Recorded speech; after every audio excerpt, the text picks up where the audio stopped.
On to the details now. Russian President Vladimir Putin will arrive in India on Thursday for a high-stakes two-day state visit, his first since 2021. He'll join Prime Minister Narendra Modi for the 23rd India-Russia Annual Summit, aimed at taking the bilateral partnership to a qualitatively new level. Ahead of the visit, security has been tightened across the capital for this pivotal summit. DD India's Ravindra Chauhan has the details. Ahead of his high-stake two-day state visit to India, Russian President Vladimir Putin said on Wednesday that Moscow aims to elevate cooperation with India to a qualitatively new level with deeper economic engagement. We aim to elevate cooperation with the People's Republic of China and the Republic of India to a qualitatively new level by strengthening its technological component. We have numerous joint projects in energy, industry, space, agriculture and other sectors. We will also discuss these topics in detail during the upcoming visit to India with Prime Minister Narendra Modi, including increasing imports of Indian goods to our market. Cooperation between India and Russia spans various key sectors like defense, trade, energy, nuclear energy, space, science and technology, culture and education. The two-day visit will include bilateral talks and a business forum focused on trade, energy, defense, space and agriculture. This is the 23rd summit. That means both the sides at every level have invested a great deal of political capital in taking it forward. I still remember that when he had come here in December 2021, at that time, the conflict had not started, but the tensions around Ukraine were going on. And Mr. Putin was on Indian soil for barely 4 hours. But still, he invested that much of time, effort, energy to come, basically to send out a message that this relationship is very important for Russia. India and Russia share a long-standing trusted partnership elevated to a special and privileged strategic partnership in 2010. This year's summit will review the full range of bilateral cooperation.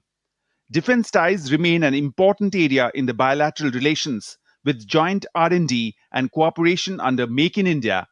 Both sides also coordinate closely on multilateral forums like the UN, G20, BRICS and SCO. India advocates reform in the SCO, including designating English as an official working language, while SCO regional anti-terrorist structure continues to be crucial in counter-terrorism cooperation. Government-to-government ties remain strong with frequent leader-level meetings and phone calls. Regular ministerial visits reflect sustained momentum in bilateral relations. Putin's visit is being viewed positively across party lines in India, with opposition leaders also welcoming it with optimism. Congress leader Shashi Tharoor said the visit is extremely important. We talked for a long time about strategic autonomy. We have to preserve our negotiating space. For us, we cannot mortgage our autonomy to any other country's interests. We have to have independent relationships with all these countries. And Russia is an old relationship, it's a serious relationship, it's a strong relationship, and one where obviously we have very many fundamental interests at stake. So I think we will have to see this relationship, how it moves after this visit, but it's a very important visit for our country. The enthusiasm of President Putin's visit to India is also visible on the artistic landscape. An artist in New Delhi has prepared a portrait of President Putin alongside images of India's present and past prime ministers, symbolic of a strong and enduring friendship between the two countries. Ahead of the high-profile visit, security agencies are on high alert with an extensive security grid deployed across the national capital, covering all routes and engagements. Bureau Report, DD India. And India's Defence Minister Rajnath Singh and his Russian counterpart Andrei Belousov to review the full spectrum of bilateral defence ties, including military and military technical cooperation. Both the leaders will co-chair the 22nd India-Russia Intergovernmental Commission on Military and Military Technical Cooperation in New Delhi. Also, the two ministers will exchange views on contemporary regional and global issues of mutual interest.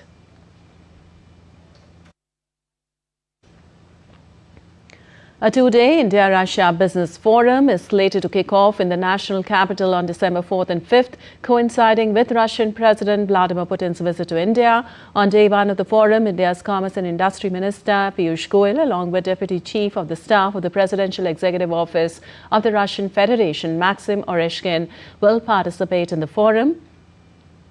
The forum will explore various areas of Russian-Indian cooperation, including expanding Indian engineering products in Russia, increasing Russia's purchases of Indian food products, pharmaceutical goods, and collaboration in digital services as the two countries eye to boost their bilateral trade target by the year 2030.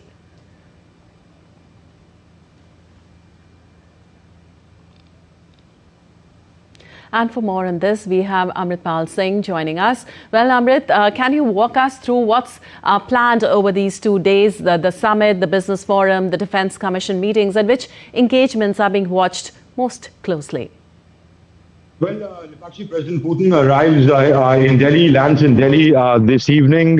He will be hosted by Prime Minister Narendra Modi at his official residence in Delhi, where we are hearing that he could give him a private dinner. Remember when Prime Minister Modi had visited Moscow, President Putin had hosted Prime Minister Modi for a private dinner at the Kremlin. So we could see, a private dinner this evening.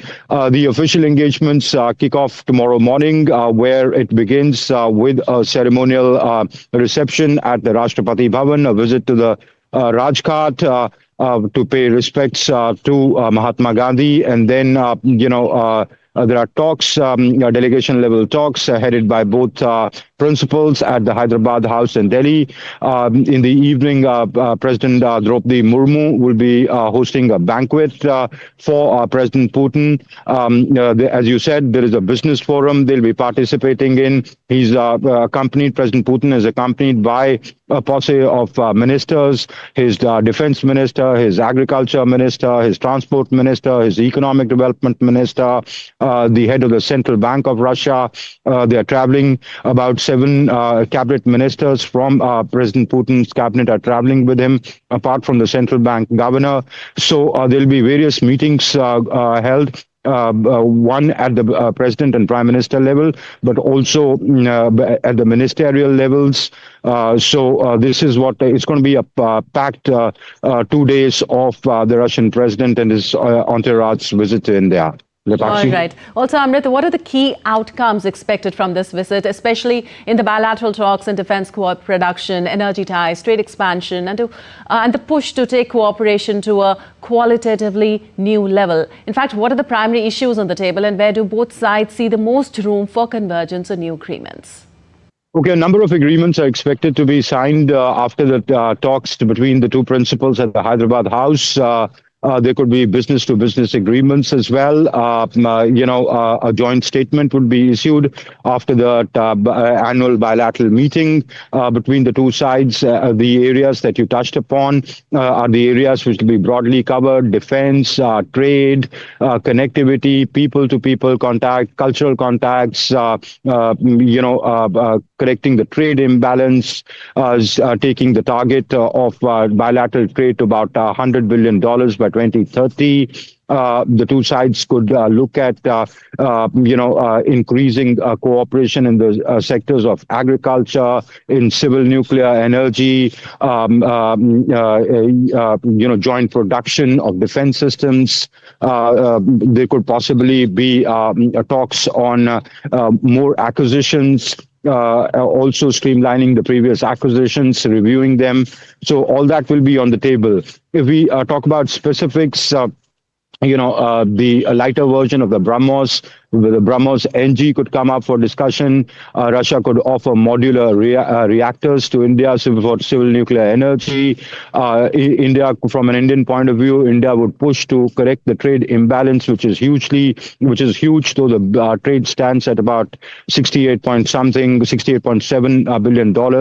But the Indian exports are just about $4.8 billion. So there's a huge trade imbalance. How to circumvent the U.S. sanctions and the purchase of the Russian oil.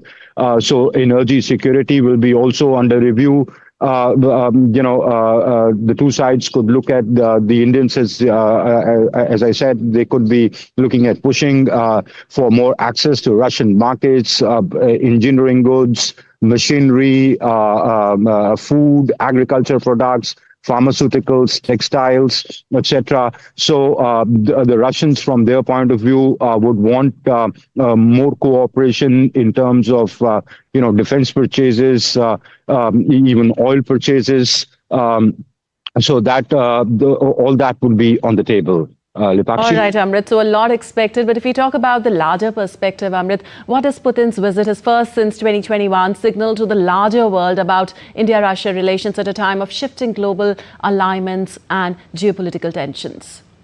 Okay, that's a good question. President Putin is coming at a time when, the U.S. is desperately trying to broker a peace deal between the Ukrainians and the Russians.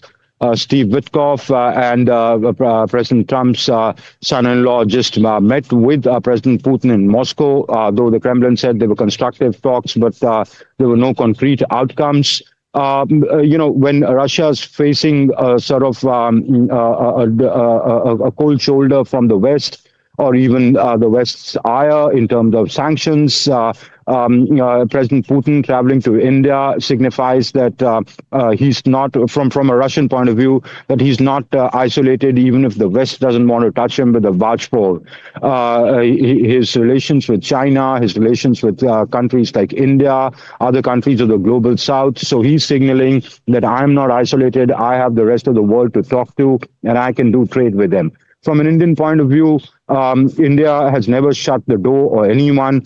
Prime Minister Modi is likely to express to President Putin what he's told him before, that return to dialogue and diplomacy is the way forward.